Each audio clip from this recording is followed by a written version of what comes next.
Welcome to my third video in the Antidote to Tyranny series, where I am revisiting Graham K. Griffiths' book, Behold Jerusalem, and explaining it a little more graphically. In video 1, I dismissed the pareidolia argument by showing the coastline of North Wales where we find Virgo, and she's resting her foot on Leo in South Wales. In video 2, I explained some of the links between astronomical symbols, Christianity, and pagan sun worship. And I showed how Ophiuchus was defined by geology rather than other man-made or manipulated geography. Although I do believe that the geology is the manipulated geography. Now, there are a number of issues I have with Graham K. Griffiths' work that I'd like to talk about in this video, and we need to consider the landscape as a whole in itself and not just the current political map. Firstly, Graham viewed the landscape with a modern perspective, assuming there would only be 12 symbols of the zodiac to find, and as I mentioned in video 2, this was why he didn't see Ophiuchus until very late in his research, nor did he recognise the serpent bearer because it's a griffin. Only when you consider the overall shape of the mapped constellation can you see the similarity, because the definition of the constellation as a griffin has been replaced by the serpent bearer, which is the Ophiuchus translates to serpent bearer. So the name's changed as well as the actual visual definition. The fact that he discovered Scorpio in Northern Ireland shows us that the landscape had no regard for current political boundaries, as our landscape predates any current man-made boundaries that we have drawn up in recent historical terms. With over 90% of the British coastline forming part of each of these graphical representations of the constellations, we must ultimately consider that there could be other constellations hidden within the coastline that Graham did not consider. In fact, we could assume that any landmass above sea level today now has the potential to be by design. And as I showed in my original Design a Coastline video over 6 months ago, prior to being shown Graham's work, Portugal is a prime candidate for such a coastline, appearing as a westward-looking face. How apt, then, we are told that Portugal funded Christopher Columbus's travels to the west, potentially to see what they were looking at, although there are many maps that survived the removal of Old World knowledge, showing that the Americas were already known about and indeed previously travelled to and from by Europeans, exchanging of knowledge, ideas, architecture, and it's all evident there. So back to Albion, and I'm going to go for the biggest section of missed coastline and suggest that the rest of the coastline of Ireland is in fact a graphical representation of Cetus. The current definition of the ecliptic was probably defined in Ptolemy's published work of the 2nd century that remained the definitive source of information for over 1200 years. Now you might say that I cannot assume that Ireland is Cetus simply based upon its appearance, but that is my point entirely. What is the Albion Zodiac if not a graphical representation of the constellations of the ecliptic? The ecliptic, as defined by Ptolemy, is a very narrow line of where the sun passes through the constellations in relation to our position. And if we move this or widen it by 1 or 2 degrees, there are a number of constellations we currently perceive as not in the zodiac that should be in the zodiac. So this includes Cetus, and in fact currently the moon from our perspective does pass through Cetus on its path, and so therefore we should really consider that Cetus is on the fringe of the ecliptics and could be considered to be part of the original zodiac. So here in this representation of Cetus, we find him sniffing at the harp, which is the emblem of a number of Irish companies, the most famous of these being Guinness. So Cetus is sniffing the Guinness, and we're more apt to find Cetus himself than the coastline of Ireland in its entirety. At this stage of my research, I'm still looking at what the face should look like. So if you can help and point me in the right direction, leave a comment in below and hit the thumbs up while you're there. But this representation seems to have the right face, or similar to how the landscape defines it. Although in Greek mythology, they do define the tail differently. In this depiction, we have a fish's tail, but in the actual mythology, the Greek mythology, it's described as being two separate feet almost. So almost like a frog or a toad has back legs, and what would have been the tail, when then we get the little bit of a tail up there in Waterford. With the Irish sea monster, once again, we are left wondering if anything in heaven or earth is by coincidence, or if subliminal or conscious suggestion by someone with knowledge has had more influence than we might have previously considered. In terms of mythology and fables concerning scorpions and aquatic animals, we have the scorpion and the frog.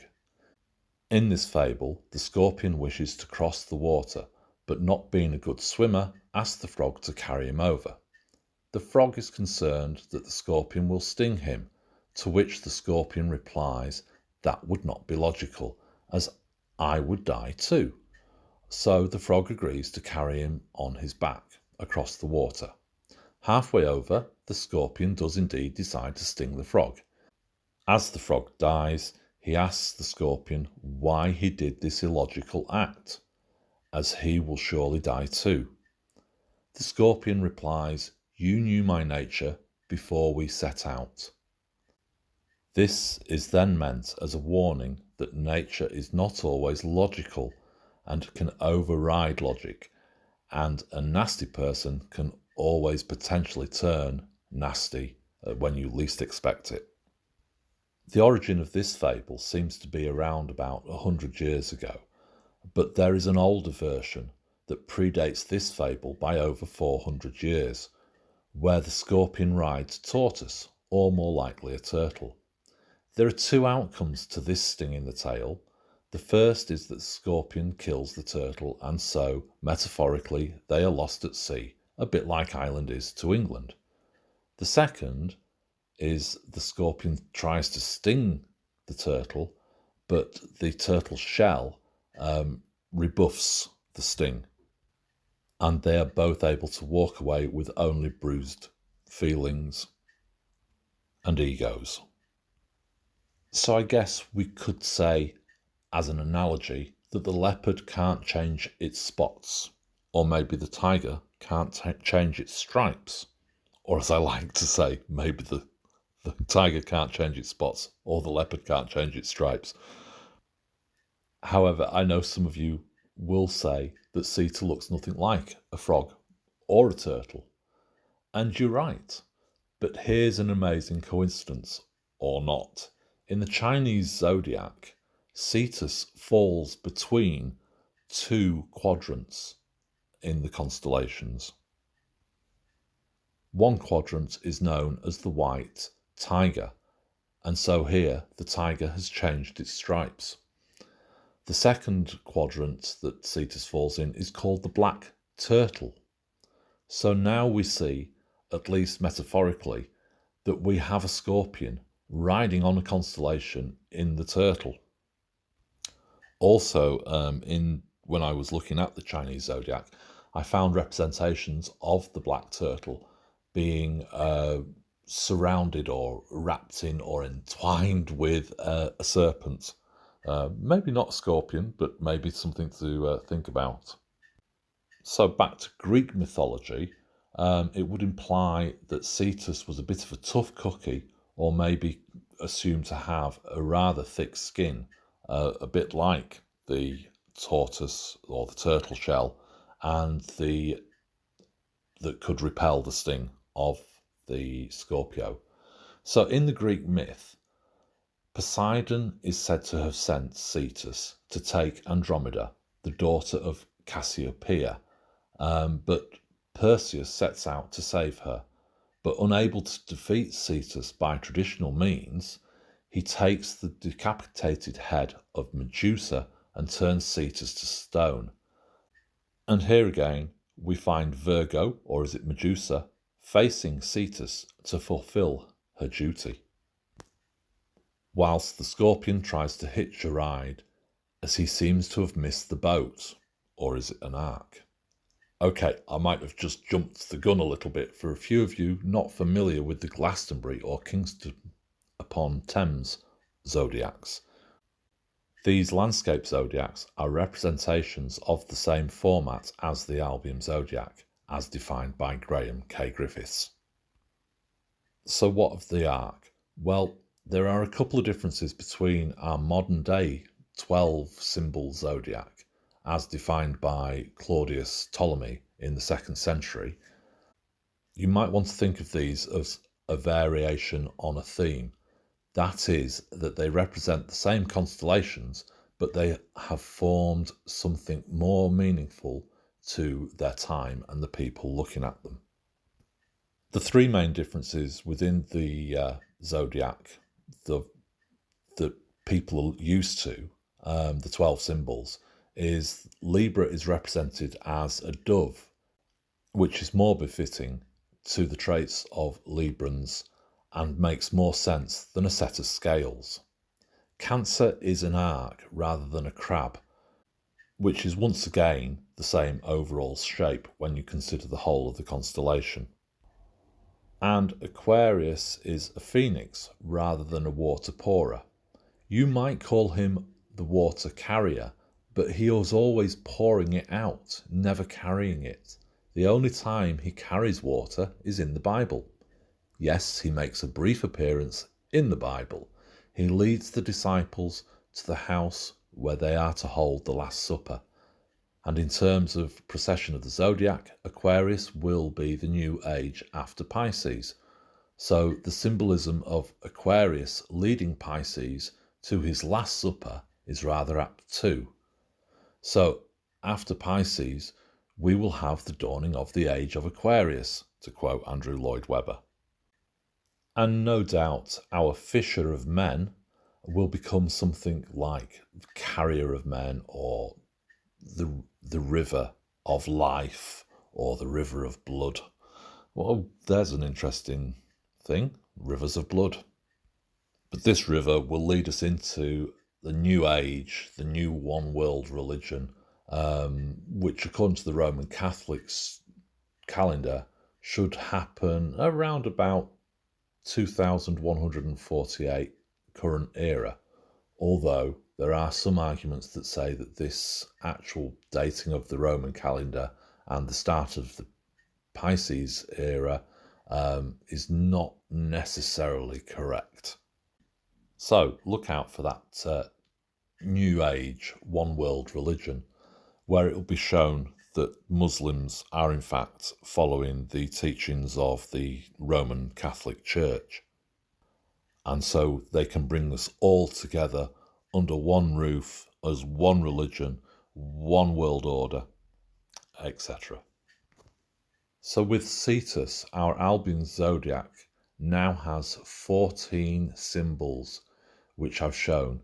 Ophiuchus, the griffin, not a snake bearer, although there is a lot of snake symbolism going on around it these days, and I'm sure there's a lot of references to the kings of the north and the feet of iron and clay. Let me know in the comments if you want a video with all these references, because I'm losing track of how many there are now too.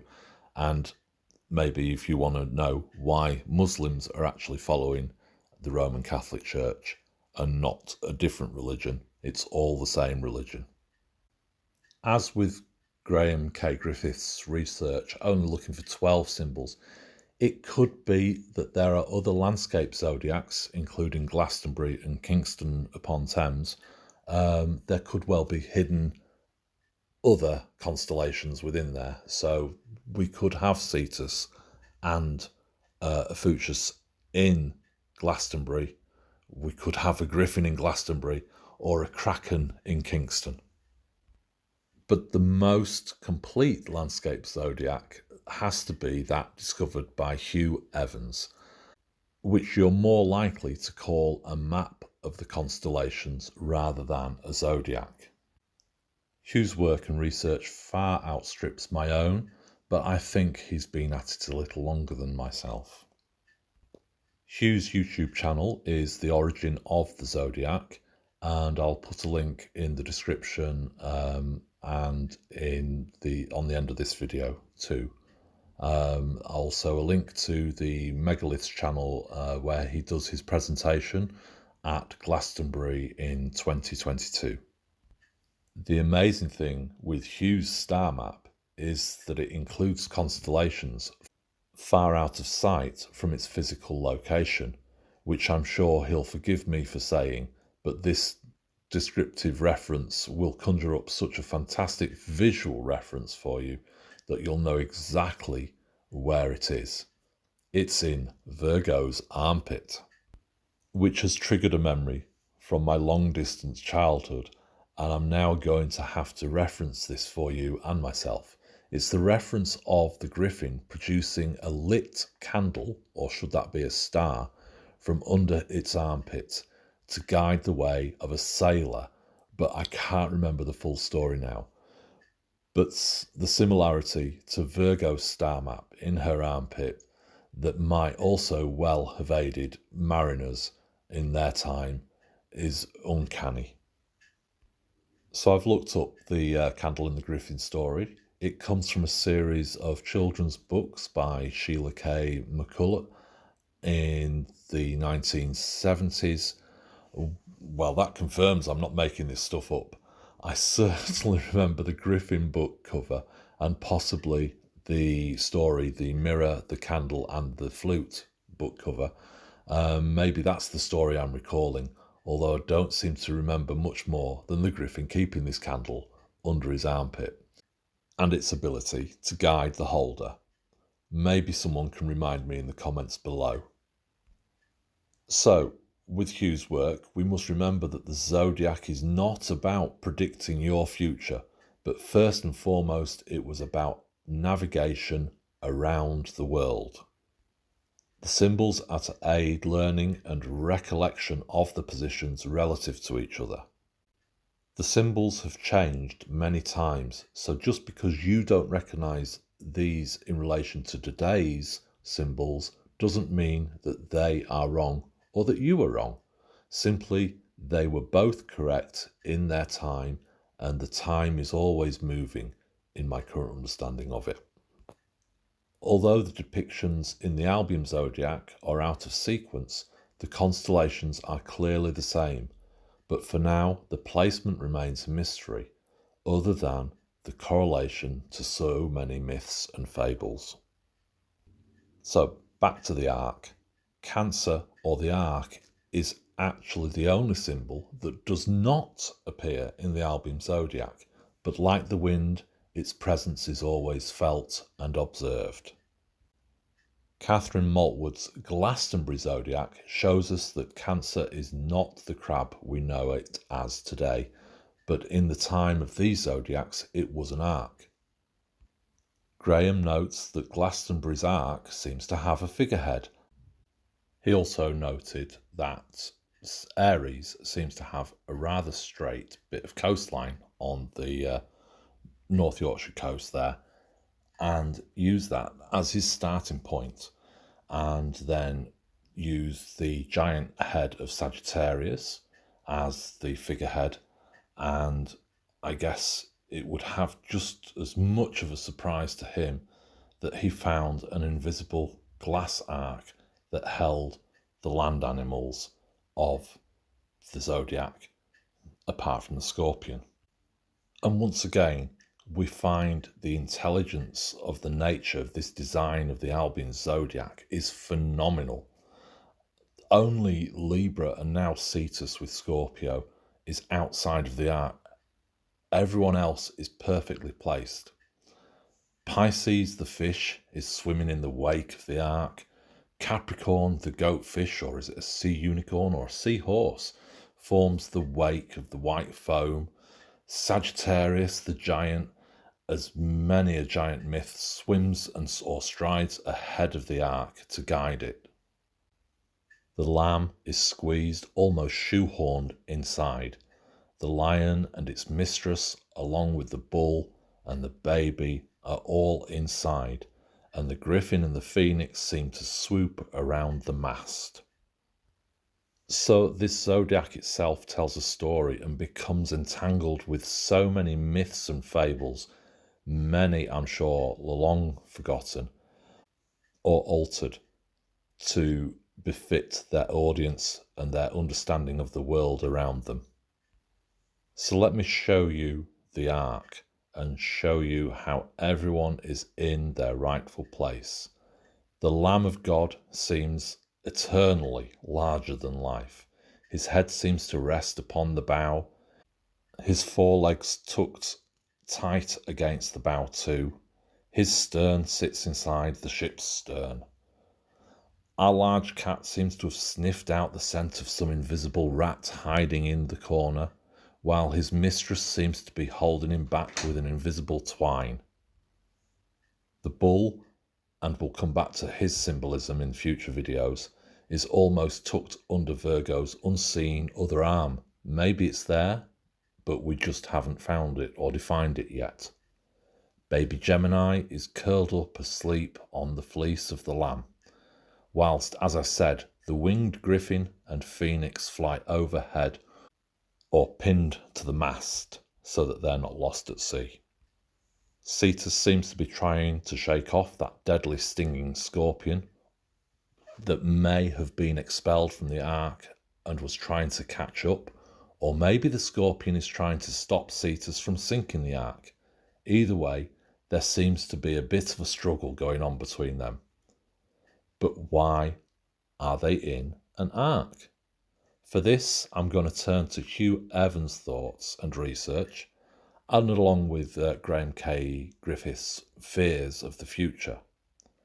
So don't forget to hit the thumbs up, share this video, and make sure that notification bell is highlighted. You don't want to miss video 4. All aboard the Skylark.